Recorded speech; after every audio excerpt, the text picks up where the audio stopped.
యేసుక్రీస్తు నామములో మీ అందరికీ శుభములు తెలియజేస్తూ ఉన్నాం.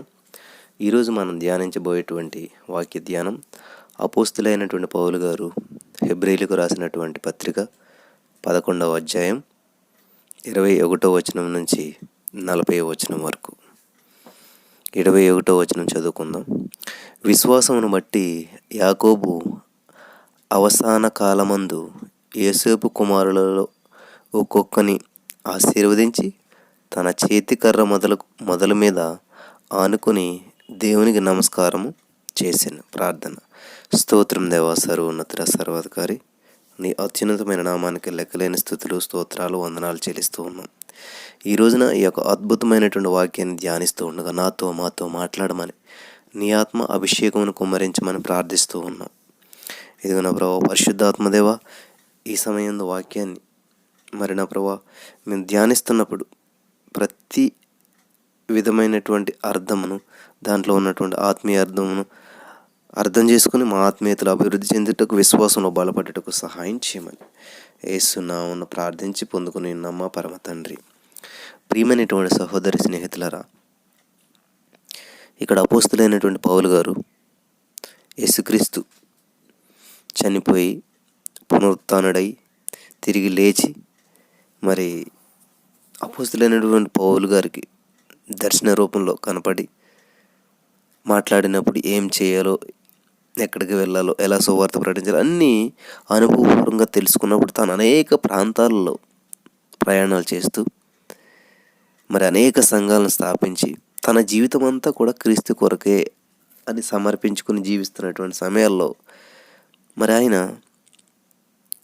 అనుభవజ్ఞానంతో దేవుని దగ్గర నేర్చుకున్న ప్రతిదాన్ని చాలా ఎంతో విపులంగా, వివరంగా సంఘాలకు తెలియజేస్తూ తాను స్థాపించినటువంటి సంఘంలో తాను ఉన్నా లేకపోయినా కూడా ఎంత దూరం ఉన్నా బాధ్యతగా ఉత్తరాలు రాస్తూ ఉండేవాడు ఆయన. అలా రాసినటువంటి ఉత్తరమే ఒకటి హెబ్రీ పత్రిక. ఇది మెయిన్ దీని యొక్క విశ్వాసం గురించి చాలా అద్భుతమైనటువంటి వివరంతో కూడినటువంటిది అన్నమాట ఈ అధ్యాయం. ఈ ఒక్క అధ్యాయంలోనే మనకి చాలామంది, ఇంకా దగ్గర 35 మంది విశ్వాసుల గురించి ఆయన పేర్లు ఎత్తి పాత నిబంధనలో ఉన్నటువంటి వారిని, వ్యక్తుల గురించి గుర్తు చేస్తూ ఉన్నాడు. ఈ హెబ్రీ సంఘానికి పాత నిబంధన కాలంలో ఈవెన్ యేసుక్రీస్తు ప్రభువారు భూలోక రాజ్యానికి ఈ భూమి మీదకి రాకముందు వారు విశ్వాసంలో ఎలా బలపడ్డారు, వారు విశ్వాసంలో ఎలా జీవించారు అని చెప్పి చాలా స్పష్టంగా తెలియజేస్తున్నాడు. ఈ రోజున మనకి చక్కటి కొత్త నిబంధన, యేసుక్రీస్తు ప్రభువారు వచ్చిన తర్వాత రాయబడినటువంటి కొత్త నిబంధన కూడా మనకు అందుబాటులో ఉంది. యేసుక్రీస్తు ప్రభువారు ఎలా జీవించాడో కూడా ఆయన జీవిత చరిత్ర అంతా మనకు తెలుసు కూడా ఈ రోజున విశ్వాసంలో జీవించలేకపోతుంది. అలానాడు అబ్రహాము వీళ్ళంతా కూడా వాళ్ళకి ఏ విధమైనటువంటి కొత్త నిబంధన లేదు, దేవుని కూడా చూడలేదు. యేసుక్రీస్తు ప్రభువారు అంటే ఎవరో తెలియనప్పటికీ మరి వాళ్ళు ఎంతో విశ్వాసంలో ముందుకు సాగుతూ నిరీక్షణతో మరి దేవుడు గొప్పవాడని మరి వాళ్ళకున్న సమస్తాన్ని సమర్పించుకుని ఒక మాట చెప్పినప్పుడు బయటకు వచ్చి దేవుని మీద ఆధారపడి జీవించినటువంటి గొప్పవారు కాబట్టి వాళ్ళు విశ్వాస వీరుల జాబితాలో చేర్చబడి ఉన్నారు. మరి ఈ రోజున వాక్యం వినిచినటువంటి మీరు ఎటువంటి జాబితాలో మీరు ఉన్నారో మిమ్మల్ని మీరు పరీక్షించుకోవాల్సిన సమయం ఇది. విశ్వాసం బట్టి యాకోబు అవసాన కాలం అంటే ఏంటంటే మరణకాలం, చనిపోయేటువంటి టైంలో యోసేపు కుమారులలో ఒక్కొక్కని ఆశీర్వదించి తన చేతి కర్ర మొదలు మీద ఆనుకుని దేవునికి నమస్కారం చేశాను. కాబట్టి ఆశీర్వదించాలి. మనం ఎప్పుడు కూడా కృతజ్ఞతావచనమే పలకాలంట. ఇక్కడ విశ్వాసంతో నీవు ఇలాగవుతావు అలాగవుతావు అని చెప్పి వాళ్ళను భవిష్యత్తుని చక్కగా ఉండాలని ఆశీర్వదిస్తూ ఉన్నాడు. ఇస్సాకు జరగబో సంగతుల విషయమై యాకోబును ఏసావును ఆశీర్వదించెను. విశ్వాసం బట్టి యాకోబు అవసాన కాలమందు యోసేపు కుమారులో ఒక్కొక్కని ఆశీర్వదించాడంట. నా ప్రియమైనటువంటి సహోదరి స్నేహితులరా, ఈ రోజున మనం యోబు గ్రంథం చూసినట్లయితే అతను ఏం చేస్తున్నాడంటే పొద్దుటి లేచి తన స్నేహితులను ఆశీర్వదిస్తున్నాడంట.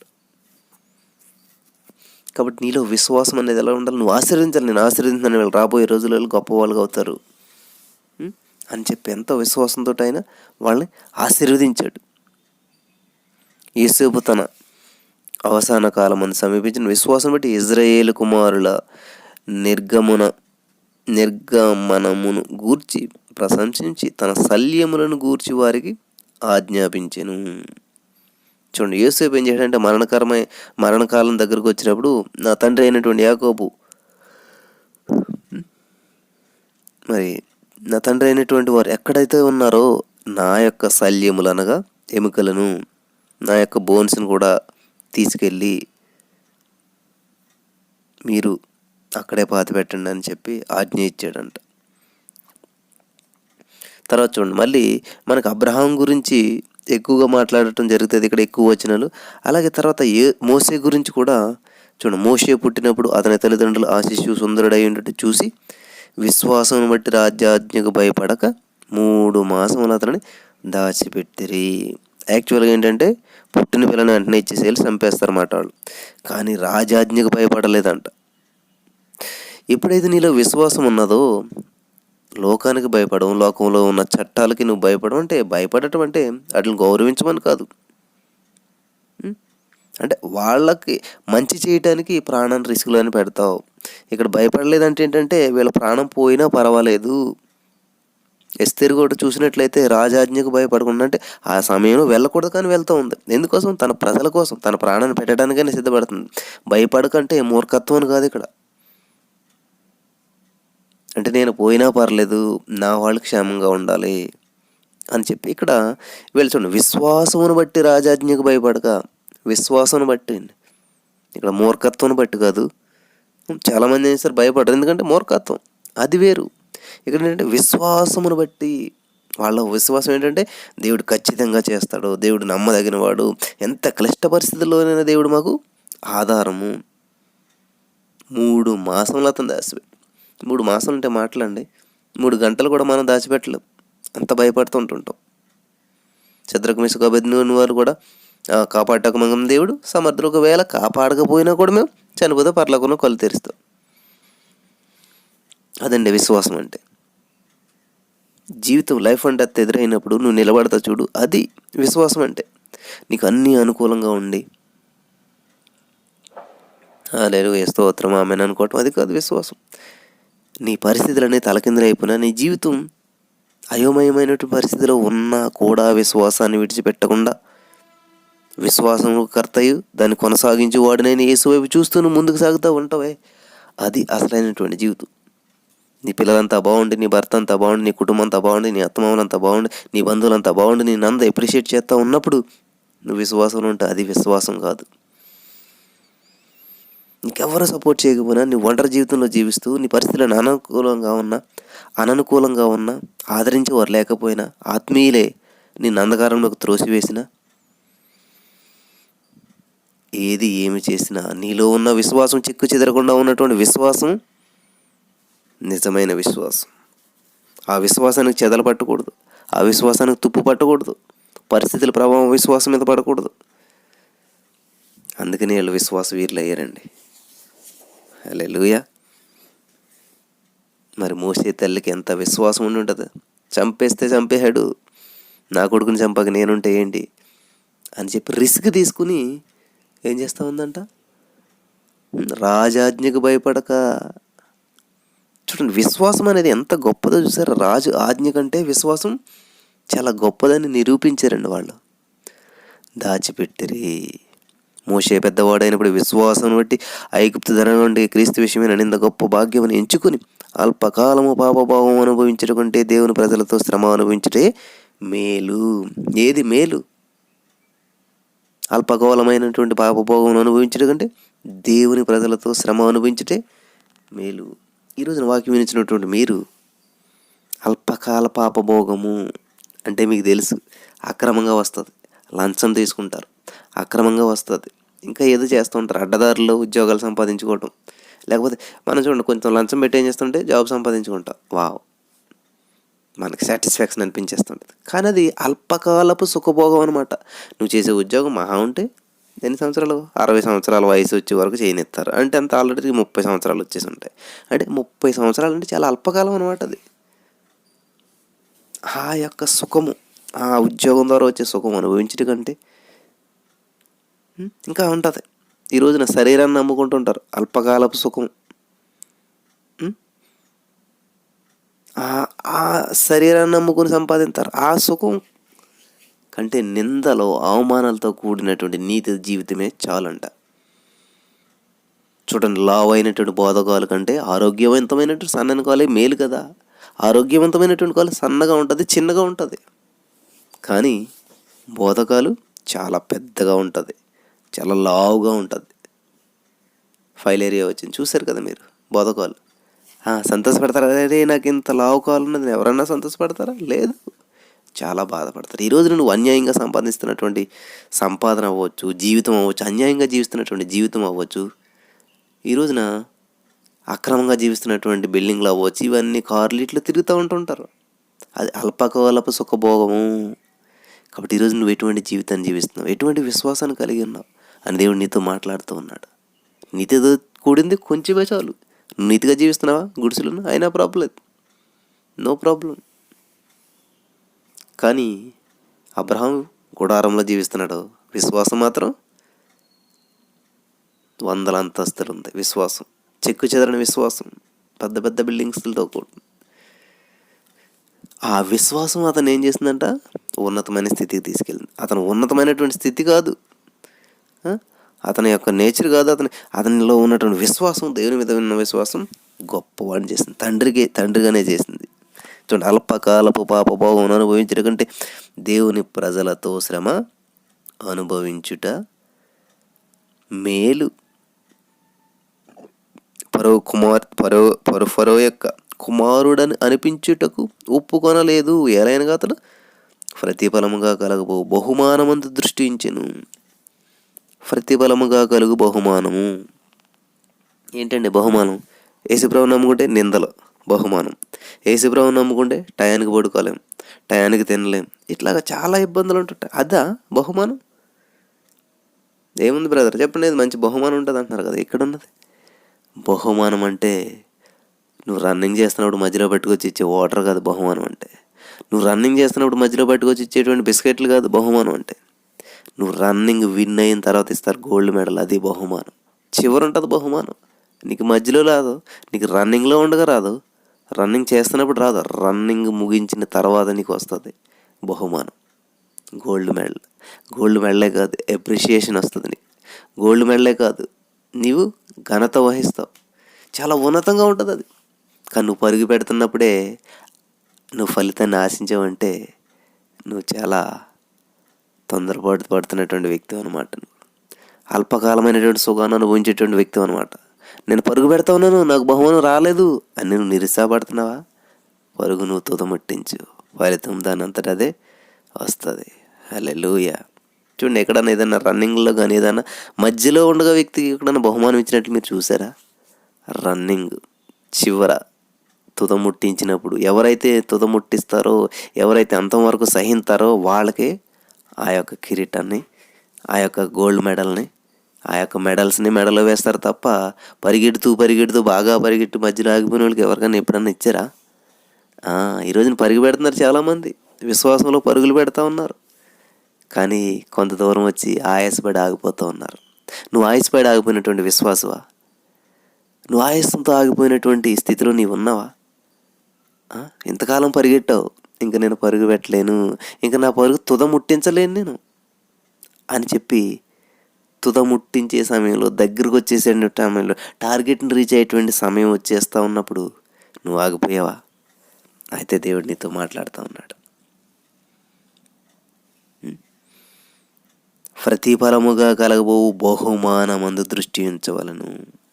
కాబట్టి ఏ వ్యక్తి కూడా రన్నింగ్ చేస్తున్నా కూడా తన దృష్టి అంతా ఆ బహుమానం మీద ఉంటుంది. కానీ పక్కవాడు పరిగెడుతున్నాడా లేదా, పక్కవాడు పడిపోయాడా, లేకపోతే నన్ను నా ప్రేక్షకులు చూస్తున్నారా, లేకపోతే నన్ను నా తల్లిదండ్రులు చూస్తున్నారా అని వాళ్ళ మీద దృష్టి పెట్టి ఏ వ్యక్తి పరిగెట్టడు. అలా పరిగెట్టినట్లయితే పరుగు ముందుకు వెళ్ళదు. పరిస్థితుల ప్రభావం మీద పడిపోయి పరుగు ఆగిపోతుంది. ఈరోజున నీ రన్నింగ్ ఎలా ఉన్నది? గురు యొద్దకు పరిగెడుతున్నావా? యేసు వైపు చూస్తూ ఉన్నావా? నీ విశ్వాసం ఎవరి మీద ఉన్నది? మనుషుల మీద నీ విశ్వాసం ఉంది. డిసప్పాయింట్, నన్ను ఎవరు పట్టించుకోవట్లేదు, నేను ఎంత కష్టపడుతున్నాను, నన్ను ఎవరు చూడట్లేదు అని చెప్పి నువ్వేం చేస్తావంటే బహుమానమందు దృష్టి ఉంచు. మనుషుల మీద, మనుషుల ద్వారా వచ్చేటువంటి ప్రతిఫలం మీద, మనుషుల ద్వారా వచ్చేటువంటి మెప్పి మీద నువ్వు దృష్టి పెట్టుతావు. నీకు మిగిలేది శూన్యం. వాళ్ళ దృష్టి పెడితే వాళ్ళ వైపు నువ్వు దృష్టి పెట్టి ఆగిపోతావు. ఏరా ఎందుకు ఆగిపోయావు, పరిగెట్లా పోయా అని వాళ్ళు తిడతారు తప్ప నిన్ను వెరీ గుడ్ మాకు విలువనిచ్చావు అని చెప్పి వాళ్ళని అప్రిషియేట్ చేయరు. ఈ లాజిక్ తెలుసుకున్నటువంటి వ్యక్తి ఏం చేస్తాడంటే తన గురి మాత్రం దాని మీద పెట్టుకుని పరిగెడతాడు ముందు. హల్లెలూయా. అలాగా మోషే అర్థం చేసుకున్నాడు, ఇది కాదు నాది, సరైనది కాదు, ఫరో కుమార్తె కుమార్ని అనిపించుకోవడం నాకు మనసు ఒప్పుకోవట్లేదు. ఎందుకంటే ప్రతిఫలం ఇచ్చేది దేవుడు, ఆ ప్రతిఫలం చాలా గొప్పగా ఉంటుంది అని ఆ బహుమానమందు దృష్టి ఉంచిన విశ్వాసం బట్టి అతడు అదృశ్యుడైన వారిని చూచుచున్నట్టు స్థిరబుద్ధి గలవాడై. చాలా అద్భుతమైన వచనం అండి ఇది. అదృశ్యుడైన వారిని చూచుచున్నట్టు స్థిరబుద్ధి గలవాడై. అదృశ్యం అంటే కనబడటం లేదు, దృశ్యం అంటే కనపడేది, అదృశ్యం అంటే కనబడదు. కానీ అదృశ్యమైనటువంటి వారిని అనగా దేవుడు ఎలా ఉన్నాడంటే అదృశ్యుడిగా ఉన్నాడు. గాలి ఎక్కడ ఉందంటే చూపించమంటే చూపించడు, కానీ ఫ్యాన్ దగ్గర కూర్చుంటే హాయిగా అనిపిస్తుంది. హల్లెలూయా. అలాగా దేవుడు ఎక్కడ ఉన్నాడంటే చూపించలేం, కానీ దేవుని సన్నిధికి వెళ్ళినప్పుడు దేవుని ప్రసన్నతను మనం అనుభవించగలుగుతాం. ఆ అదృశ్యుడైనటువంటి వ్యక్తిని చూచుచున్నట్టుగా చూడలేడు, కానీ ఏం చేస్తున్నాడు, చూచుచున్నట్టు స్థిరబుద్ధి. స్థిరబుద్ధి అంటాడు అంటే స్థిరం అంటే కదలంది, ఇంకా అటువంటి మనసు కలిగి ఉన్నాడంట. చూడలేదు కాబట్టి నిజమే, ఈ రన్నింగ్ నెగ్గిన కాబట్టి దేవుడు ఉన్నాడు, ఈ రన్నింగ్ ఓడిపోయిన కాబట్టి దేవుడు లేడు. అది కాదు, నెగ్గినా ఓడినా ఉన్నా పోయినా ఏమైనా తిన్నా తినకపోయినా ఉద్యోగం వచ్చినా రాకపోయినా పరిస్థితులు నీ విశ్వాసాన్ని మార్చకూడదు, స్థిరమైనటువంటి బుద్ధి కలిగి ఉండాలి అని చెప్పి పౌలు గారు చెప్తూ ఉన్నాడు. వాళ్ళ జీవితాల్లో వాళ్ళు ఎలా చేశారు చూడండి ఒకసారి, ఒక రిమైండ్ చేస్తూ ఉన్నాడు. ఈ రోజున దేవుడు నీకు కూడా రిమైండ్ చేస్తూ ఉన్నాడు. మన పెద్ద అన్నీళ్ళు ఉన్నారు, మన బ్రదర్స్ ఉన్నారు, మన హెడ్ మాస్టర్ గారు ఉన్నారు. కాబట్టి మీరు ఇంకా టీచర్ ట్రైనింగ్లో ఉన్నారు కాబట్టి వాళ్ళని ఆదర్శంగా తీసుకోండి. మీరు అబ్రహాం అని హెడ్ మాస్టర్ గారు, యోసేపు, యాకోబు, ఇస్సాకు వాళ్ళంతా కూడా మన బ్రదర్స్, మనకంటే ముందు నడిచారు వాళ్ళు. కాబట్టి వాళ్ళు చూడండి ఎలా నడిచారు, వాళ్ళ గురి ఎక్కడ ఉన్నదో, ఎలా ఉందంటే వాళ్ళ బుద్ధి స్థిరముగా ఉందంట. తొలిచూలు పిల్లలను నాశనం చేయువాడు ఇశ్రాయేలీయులను ముట్టకుండా నిమిత్తం అతడు విశ్వాసమును బట్టి పస్కాను రక్త ప్రోక్షణ ఆచారమును ఆచరించెను. విశ్వాసమును బట్టి వారు పొడి నేల మీద నడిచినట్లు ఎర్ర సముద్రంలో బడి నడిచిపోయినాయి. ఎర్ర సముద్రంలో వాళ్ళు నడిపించింది ఏంటంటే విశ్వాసం. పొడి నేల అంటండి, సముద్రం మధ్యలో పొడి నేల ఎక్కడన్నా చరిత్రలో చూసారా మీరు? బిల్డింగ్ కట్టి వచ్చిన పొడి నేల కాదండి, అటు ఇటు నీరు ప్రవహిస్తూనే ఉంది, మధ్యలో నడుచుకుంటూ వెళ్తున్నారు. విశ్వాసం బట్టి వారు పొడి నేల మీద నడిచినట్లు ఎర్ర సముద్రములో బడి నడిచిపోయిరి.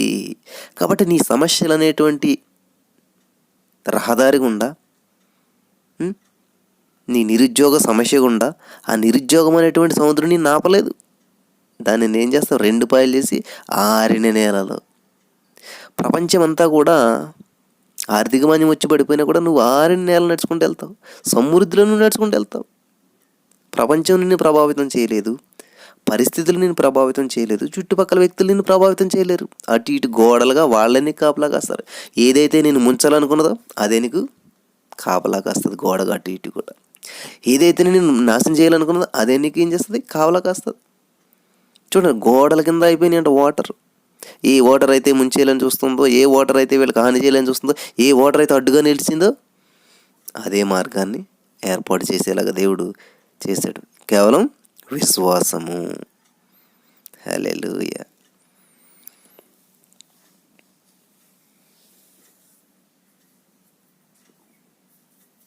విశ్వాసం బట్టి వారు పొడి నేల మీద, పొడి ఏ తడి నిన్ను అంటదు, ఏ సమస్య నిన్ను తాకలేదు. సమస్యల మధ్యలో సరళమైనటువంటి మార్గం ఇస్తాడు దేవుడు నీకు. సమస్యల మధ్యలో నువ్వు సరళమైనటువంటి మార్గం నడిస్తేనే నువ్వు విశ్వాసం అవుతావు. అంతేగాని ఆ నీటి గుండా నువ్వు వెళ్ళాలి, నీరు నిన్ను తాకలేదు. అదండి విశ్వాసం అంటే. అంతేగాని నీటిపై నుంచి ఎగురుకుంటా వెళ్ళిపోయి నేను గ్రేట్ అంటాం కదా, ఆ నీటి గుండానే వెళ్ళాలి, నీటిలోంచే నడుచుకుంటూ వెళ్ళాలి. నీరు నిన్ను ఆ పక్కన ఈ పక్కన కూడా కాపలా కాయాలి. సమస్య నిన్ను చూసి భయపడాలి, సమస్య నిన్ను తాకటానికి భయపడాలి, సమస్య నీకు దారిచ్చేసేయాలి. అదండి విశ్వాసం అంటే. అంతేగాని అసలు నా జీవితంలో ఎక్కడ సమస్యలు లేవు బ్రదర్, నాకు చాలా హ్యాపీయెస్ట్ లైఫ్ అంటా ఉన్నావా, అయితే నువ్వు విశ్వాసంతో నడతలేదు. నా జీవితంలో సమస్యలే లేవు, శాంతి సమాధానం సంతోషం. శాంతి సమాధానం సంతోషం అంటే సమస్యలు లేకుండా వచ్చేది కదండి. సమస్యల్లో కూడా దేవుని మీద విశ్వాసంతో నడుస్తావు చూడు, అప్పుడు సమాధానంతో ఉంటావు. నీ చుట్టుపక్కల ఎన్ని సమస్యలు ఉన్నా కూడా చూడండి, వాళ్ళు భయపడుతున్నారామో నీళ్ళు వచ్చి పడదండి, హ్యాపీగా వాళ్ళ గొర్రెలు మేకలు పిల్లలు ప్రతిదాన్ని ఎంజాయ్ చేసుకుంటూ నడుచుకుంటూ సంతోషంతో వెళ్తున్నారు. ఎక్కడ? నీరు మధ్యలో, నీరుని పాయలు చేసుకుని. సమస్యలను ఏం చేశారంట, ఎట్లా హే అవతలగా ఎతలగా బా చీ అన్నట్టు అటు ఇటు సమస్యలే, మధ్యలో వీళ్ళు నడుస్తూ ఉన్నారు. హల్లెలూయా. కాబట్టి సమస్య నిన్ను ముంచలేదు, సమస్యల కంటే గొప్పవాడైనటువంటి దేవుడు నీతో ఉన్నాడు. హల్లెలూయా.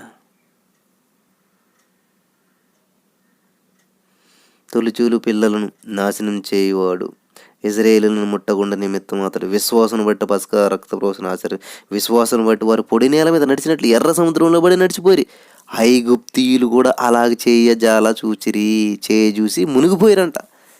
కాబట్టి నువ్వు సమస్యలు గుండా వెళ్తున్నావు అని చెప్పేసి అన్యుడు కూడా నీతో వచ్చేసేసి దేవుని మీద ఆధారపడి ప్రార్థన చేస్తూ ప్రభు మీద ఆధారపడి నిరీక్షణ దేవుని మీద ఉంచి నువ్వు నడుస్తున్నావు. కానీ నిరీక్షణ దేవుని మీద లేకుండా ఎవరైతే వస్తూ ఉన్నారో వాళ్ళు ఏం చేస్తున్నారంట, నడిచిరు కానీ మునిగిపోయారు. ఈరోజు నువ్వు సమస్యలు మునిగిపోకుండా, ఈరోజు నీ ఫ్రెండ్స్లో తాగుడుకు బానిసలైపోయి బూతులు తిడుతూ లోకానుసరమైనటువంటి జీవితం జీవిస్తూ భయంకరమైనటువంటి జీవితాల్లో వానికి బానిస అయిపోయారు. అంటే వాళ్ళు కూడా నీకులా నీతిగానే జీవించాలనుకుంటున్నారు, వాళ్ళు కూడా నీకులాగా నీతిగానే ఉండాలనుకున్నారు, కానీ మునిగిపోయారు. కారణం ఏంటి తెలుసా? వాళ్ళ విశ్వాసం వాళ్ళ మీద ఉంది, దేవుని మీద లేదు. వాళ్ళని నడిపించేది లోకం, మిమ్మల్ని నడిపించేది దేవుని మాట. దేవుడు మీకు అగ్నిస్తంభంగా మేఘస్తంభంగా ఉండి మిమ్మల్ని నడిపిస్తున్నాడు. కాబట్టి మీరు ఏం చేస్తున్నారు? నీటలో నీరు వచ్చి మిమ్మల్ని తాకలేదు. మీ చుట్టుపక్కలే ఉంటుంది నీరు, మీ చుట్టూనే ఉంటుంది, కానీ మిమ్మల్ని తాకేటువంటి అధికారం లేదు. ఎందుకంటే దేవుడు మీకు రక్షణగా ఉన్నాడు.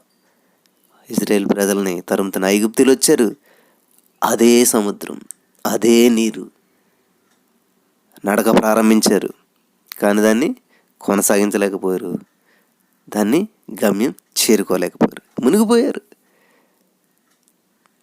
ఏ నీరైతే ఇజ్రాయేల్ ప్రజలకు దారినిచ్చిందో అదే నీరు ఐగుప్తీయులను ముంచివేసింది. కారణం వాళ్ళ గురి వాళ్ళ మీదే ఉంది, వాళ్ళ గురి ఇజ్రాయేల్ మీద ఉంది, వాళ్ళ గురి మనుషుల మీద ఉంది, దేవుని మీద లేదు. ఈరోజు నువ్వు జీవితంలో పడిపోట కారణం ఏంటి తెలుసా? ఈరోజు నువ్వు జీవితంలో మునిగిపోట కారణం ఏంటి తెలుసా? ఏదైతే నీ దృష్టి మనుషుల మీద ఉంటుందో, ఎప్పుడైతే నువ్వు మనుషులు వెంబడిస్తావో, వీళ్ళు ఎవరిని వెంబడిస్తున్నారంటే దేవుని వెంబడిస్తున్నారు.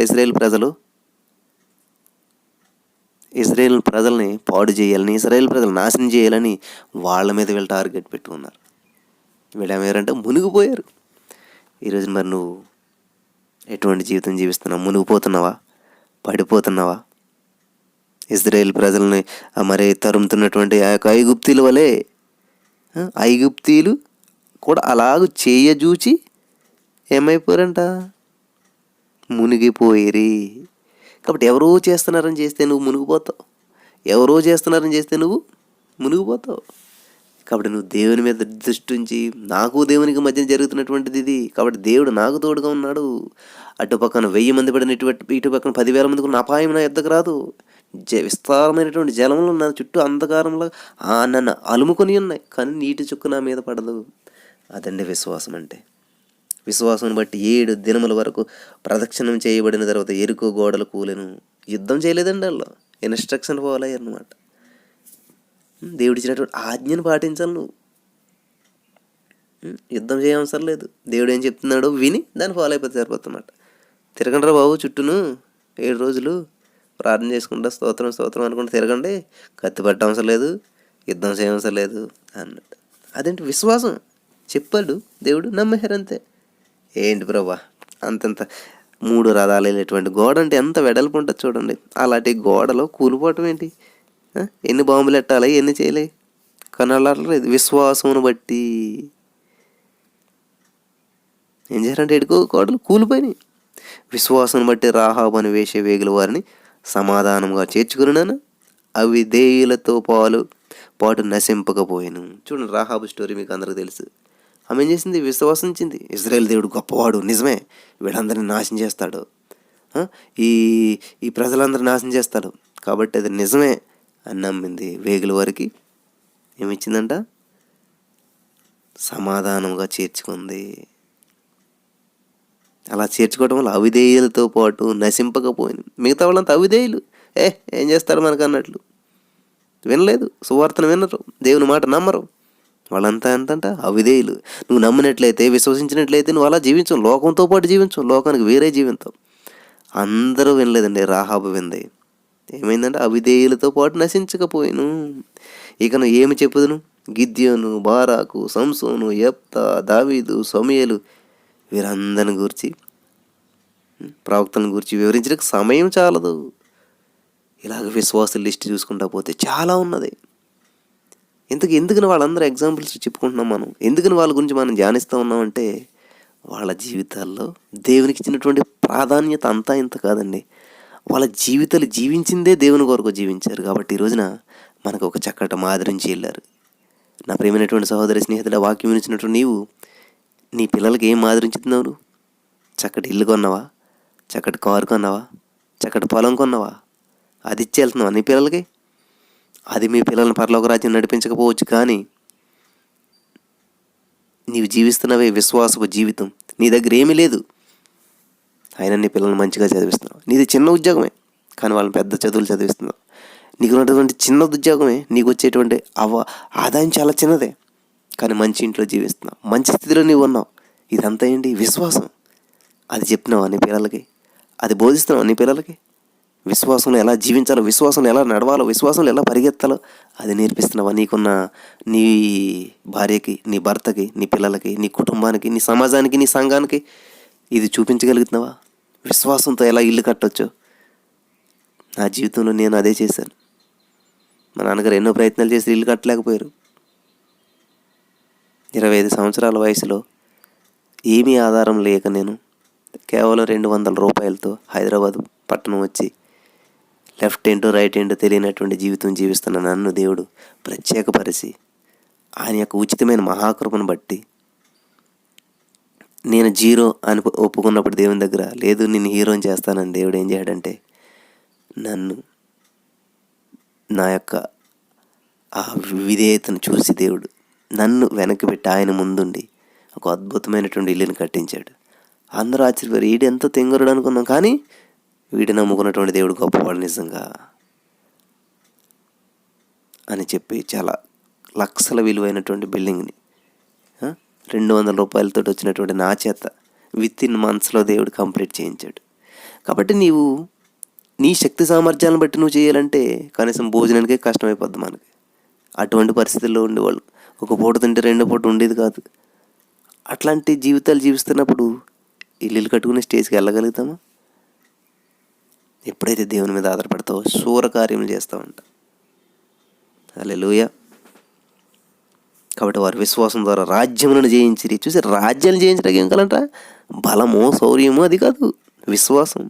నీతి కార్యములు జరిగించి వాగ్దానములు వాగ్దానాలని పొందారంట. సింహంలో నోళ్ళను మూసిరి, అగ్ని బలమును చల్లార్చిరి. అగ్ని బలమును శద్రకు మేషకు అబేద్నెగోను చల్లార్చిరి. ఖడ్గదారును తప్పించుకుని బలహీనులుగా ఉండి బలపరచబడారు. యుద్ధంలో పరాక్రమశాలులైరి, అన్యుల సేవలను పారదోలిరి. స్త్రీల మృతులైన వారు అంటే ఎవరు? లాజరు వాళ్ళ మరియా, మార్తలో స్త్రీలు మృతులైన తమ వారిని అనగా తన తమ్ముడిని పునరుత్థానం వలన మరలా పొందుకున్నారంట. కొందరైతే మరి శ్రేష్టమైన పునరుత్థానం పొందగోరి విడుదల పొందనోళ్ళక యాతన పెట్టబడారు. మరికొందరు తిరస్కారములను, కొరడా దెబ్బలను, మరి బంధకములను, ఖైదును అనుభవించి రాళ్లతో కొట్టబడి, రంపములతో కోయబడి. రాళ్లతో కొట్టబడింది ఎవరు? స్టెఫను. రంపములతో కోయబడింది ఎవరు? బర్నబాస్. ఇంకా ఉంటారండి, వాళ్ళకు గుర్తులేదు నాకు వాళ్ళ పేరు. శోధింపబడే ఖడ్గంతో చంపబడి, గొర్రె చర్మములను, మేక చర్మములను వేసుకొని. అంటే గొర్రె చర్మలు, మేక చర్మలు అంటే ఏంటంటే మొత్తం బట్టలను నిప్పేసేసి ఆ గొర్రె తోళ్ళు ఒలిచి ఆ తోళ్ళు వాళ్ళకి అంటించేసి 2 రోజుల తర్వాత ఆ తోళ్ళు ఆగుతుంటే ఆ గొర్రె తోళ్ళు యొక్క చర్మం మన బాడీకి అటాచ్ అయిపోయి అది లాగుతూ ఉంటే మన చర్మం కూడా మొత్తం ఊడిపోతే నరాలు కనపడుతూ ఎంత భయంకరమైనటువంటి చావు చనిపోయారు చూడండి వాళ్ళు దేవుని కోసం. ఎంత బాధ అనిపిస్తూ ఉంటుంది. నువ్వు బ్రతికుండగానే నీ గోర్లకి పట్టగారు పెట్టి కటింగ్ ప్లేయర్ పెట్టి లాగేస్తూ ఉంటే ఎట్లా ఉంటుంది? శ్రమపడి హింసపొందు అడవులలోను కొండల మీదను గుహల్లోను సొరంగాల్లోను తిరుగులాడుచు సంచరించు అట్టి వారికి ఈ లోకం యోగ్యమైనది కాదు. వీరందరూ తమ విశ్వాసం ద్వారా సాక్ష్యం పొందిన వారేది. వాళ్ళ చర్మాలు తీసేస్తున్నా కూడా వాళ్ళ విశ్వాసాన్ని తీయలేకపోయారు, వాళ్ళలో ఉన్న విశ్వాసాన్ని.